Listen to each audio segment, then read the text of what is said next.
I get it. You've finally built enough courage to go and see the doctor, and you've got that prescription that's going to change your life. I was there 5 years ago, so I know exactly how you feel. But the vast majority of people that I speak to make a profound mistake when it comes to antidepressants, and this can lead to failure. It can lead to distrust. Even worse, it can lead to their symptoms of depression or anxiety getting worse. And I want to help you mitigate that. My name's Alex, and I'm on a mission to help you reduce your stress, your anxiety, or depression. And I want to thank you for being a part of this journey. So what goes wrong? Quite simply, we put too much faith in the medication and not enough faith in our ability to fix things. I'm going to share an analogy with you to make that make sense. Let's imagine we've got a leaky roof. I actually do have a leaky roof, but let's imagine we've got a leaky roof.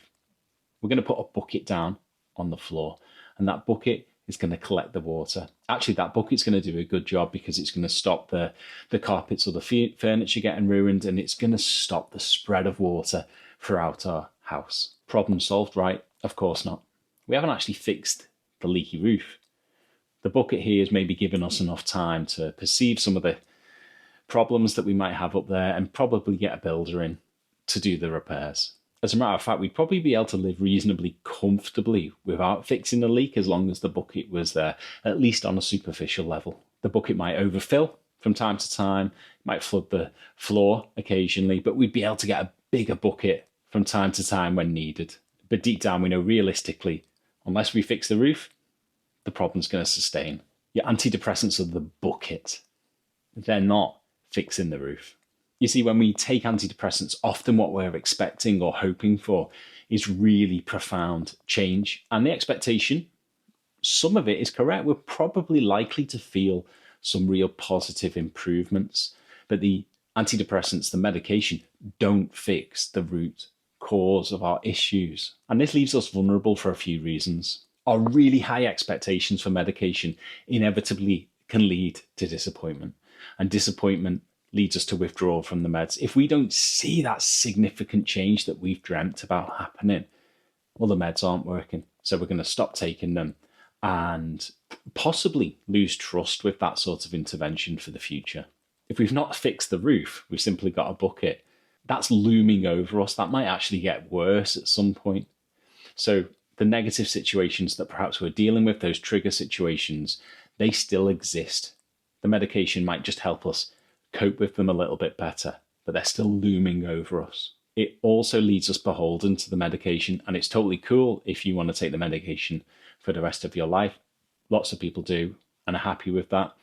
But the challenges come then if we do decide to stop, or if we forget to take a dose, or if our dosage becomes less effective and we need to increase it.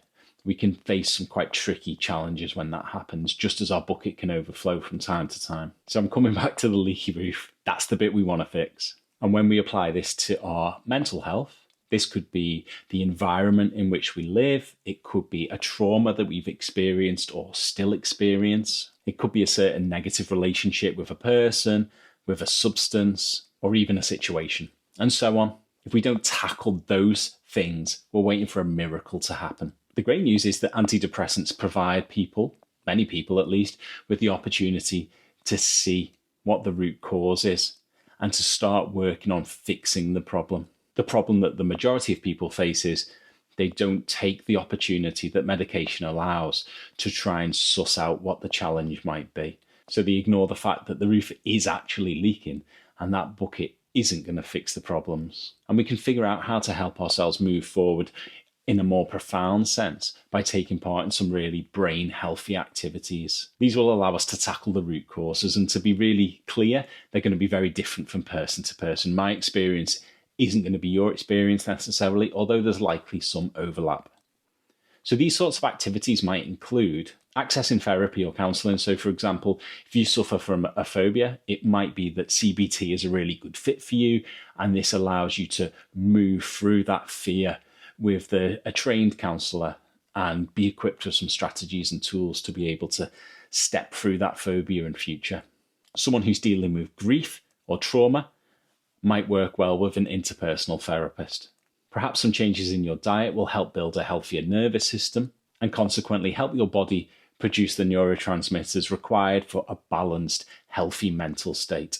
Addiction counseling might help people establish boundaries with alcohol or drugs, and potentially most significantly, active changes in relationships, work, living situations, or the environment in which you live will lead to us finding a healthier, happier relationship with ourselves. The list goes on, and it's these things that help us make those really sustainable, impactful progress and strides in our mental health journey. For me, the medication helped clear enough of the fog for me to be able to see a route through towards the light, but I still had to make those steps myself.